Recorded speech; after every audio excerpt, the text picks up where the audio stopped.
Olá, bem-vindos a mais um programa A Arte da Guerra, como sempre com o embaixador Francisco Seixas da Costa, e desta vez, necessariamente, temos que começar pela questão do Cazaquistão. Creio saber, Sr. Embaixador, que conheceu pessoalmente o presidente do Cazaquistão, Tokayev. Tokayev era ministro dos Estrangeiros do Cazaquistão ao tempo que Portugal tinha a presidência da Organização para a Segurança e Cooperação na Europa. E eu era o embaixador em Viena durante essa presidência e, portanto, várias vezes, 3 ou 4 vezes, creio eu, encontrei Tokayev, uma delas, curiosamente, no próprio Cazaquistão, onde fui fazer uma palestra à Astana, hoje chama-se Nur-Sultan, que é a capital do Cazaquistão, para a preparação da presidência cazaque da Organização para a Segurança e Cooperação na Europa. E, na altura, os cazaques estavam a querer, enfim, ganhar um pouco daquilo da nossa própria experiência. Eu, quando lá fui, Portugal já tinha sido há 2 anos presidente nesse ano, 2002, e eu julgo que fui em 2004 que eu lá estive, e portanto, e nessa altura também encontrei Tokayev. A quem tentou, com certeza, ensinar alguns princípios da democracia, mas aparentemente não terá sido bem sucedido. António, é difícil aos países da Ásia Central, aquilo que foi o resultante na Ásia Central da desagregação da União Soviética, e eu pedia para colocarem um mapa da área que mostra bem o que é a partição que a própria União Soviética teve naquela zona. A União Soviética, como é sabido, deu origem a 15 países, o principal das quais é naturalmente a Rússia, mas o segundo mais importante dos quais, se assim se pode dizer, é talvez o Cazaquistão, como aliás se pode ver pela dimensão que o país tem. É um país que tinha, tal como a Rússia, tal como a Ucrânia, tal como a Bielorrússia, tinha armas nucleares. É um país que em 1991, a quando do fim da União Soviética, dispensa as armas nucleares. Isso, aliás, fez-lhe ganhar, no plano internacional, uma atitude de grande simpatia, e a sensação que havia é que o Cazaquistão podia estar numa via para alguma distensão, para alguma reforma. E o Cazaquistão foi, das autocracias que resultaram, nomeadamente na Ásia Central, talvez o país onde, até pelas condições de vida que tinha, pelas condições económicas que tinha, não houve grandes tensões durante muitos anos. E, portanto, É um país riquíssimo em termos é um país naturais. muito rico, é um país, vale a pena agora lembrar, porque é uma curiosidade, é aqui no Cazaquistão que está a base de Baikonur, que é o cosmódromo de onde partem os mísseis russos, e onde aterram, aliás, normalmente os cosmonautas que descem do ar. E o Cazaquistão tem uma relação muito forte com a China, que aliás se vê, é o seu vizinho imediatamente a leste. Tem uma relação muito forte com a Rússia, embora não isenta de alguma conflitualidade. A circunstância do Cazaquistão ter criado uma capital um pouco artificial em Astana, que é bastante a norte. A capital tradicional do Cazaquistão é Almaty, que é praticamente na fronteira com o Quirguistão.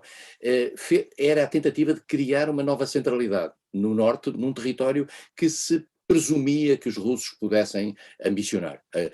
A população do Cazaquistão vive no sul, vive essencialmente no sul, e são grandes desertos e zonas muito vazias de população no norte.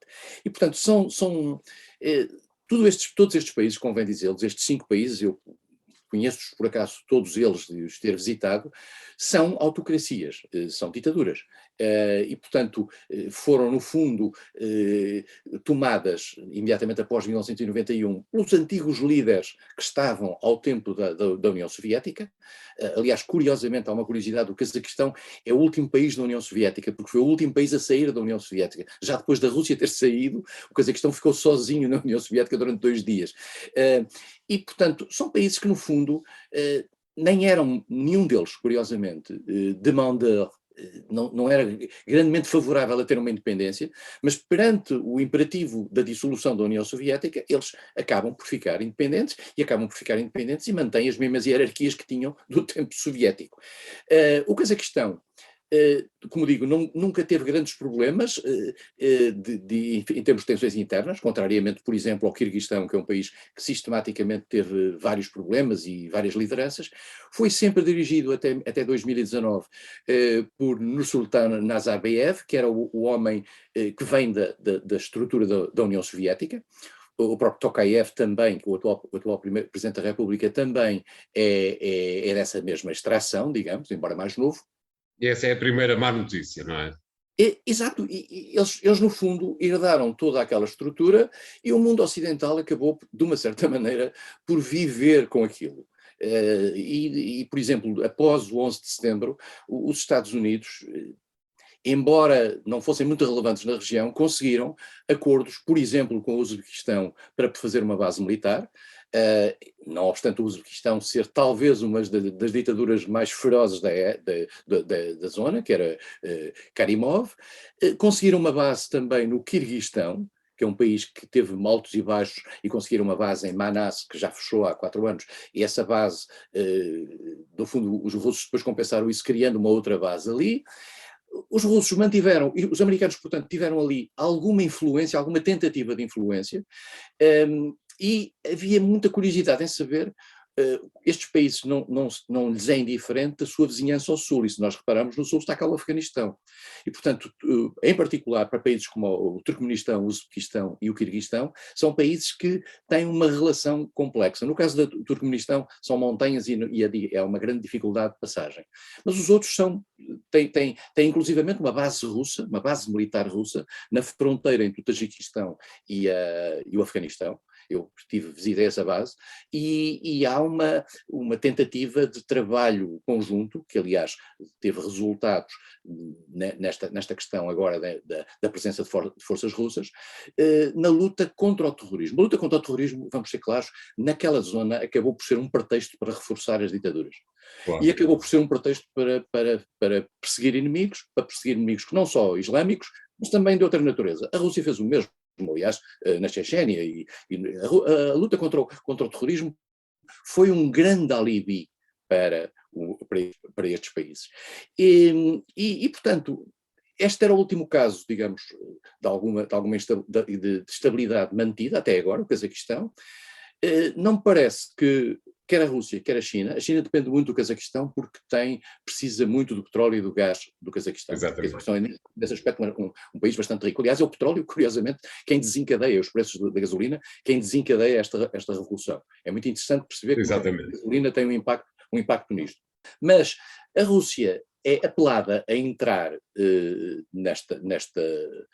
pelo governo e envia um número considerável de tropas à luz de um acordo que existe na organização numa organização local, que é o Tratado de Segurança Coletiva, da Organização do Tratado de Segurança Coletiva ali, que a Rússia tem com o Tajiquistão, com o Quirguistão, com o Cazaquistão e também com a Arménia, que faz parte, digamos, da tutela russa, e com a Bielorrússia, naturalmente.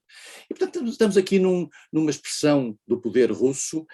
Eu vou dizer uma coisa talvez um bocadinho chocante, que é, eu acho que esta crise veio a convir à Rússia, porque lhe dá uma visibilidade em termos de afirmação numa área em que poucas pessoas podem pôr em causa a sua preeminência e a sua visibilidade, e isto, no momento em que a Rússia, como iremos ver a seguir, está a discutir outras questões do outro lado, isto é, na questão da Ucrânia, isto dá à Rússia, faz desaparecer a Rússia daquele papel que o Obama lhe tinha dito, que era uma potência regional.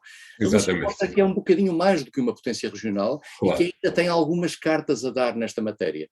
O facto de contar, no caso da intervenção no Cazaquistão, a pedido do governo do Cazaquistão, com o apoio da China, também lhe dá uma outra força à sua ação internacional. Se nós repararmos bem nas 3 questões que vamos hoje abordar, a Rússia está sempre presente. Exatamente. O que curiosamente mostra que a Rússia, afinal, ainda é mais relevante, e não era só a China, que era, digamos, o inimigo principal que estava aí no cenário dos países ocidentais. Parece-lhe que o problema está de alguma forma sanado, quer dizer, este tipo de problemas nunca ficarão sanados, como é evidente, vê-se bem isso no caso da Bielorrússia e inclusivamente da Ucrânia, mas acha, Sr. Embaixador, que o pico de violência no Cazaquistão já terá passado? Tendo em atenção que a sociedade internacional nunca será excessivamente exigente relativamente aos direitos humanos e ao funcionamento da ordem democrática nos países da Ásia Central, como aliás se viu ao longo das últimas décadas, Claro. e tendo em atenção a força objetiva que o regime tem, embora aparentemente possa haver por trás deste mal-estar também uma espécie de tensão interna na própria elite dirigente, e esse é que é um problema que aí está. Há dúvidas sobre se foi a elite dirigente, se foram partidários do antigo presidente, que aliás se mantém em funções num órgão de Estado, um grande órgão de Estado do Cazaquistão, ou se são forças exteriores, algumas vindas do Quirguistão, aparentemente informações das últimas horas. Não se sabe. O que dá a sensação é que o controlo vai ser feito e muito dificilmente, tendo em atenção em particular o controlo das fronteiras que existe, muito dificilmente a ordem imposta pelo regime do Cazaquistão vai ser posta em causa, e as forças russas irão com certeza sair, mais cedo ou mais tarde, deixando entregue as questões a um regime autoritário que tem condições para permanecer por muito tempo. Muito bem, obrigado. Vamos fazer aqui um primeiro intervalo. Voltamos já de seguida com um novo tema. Até lá.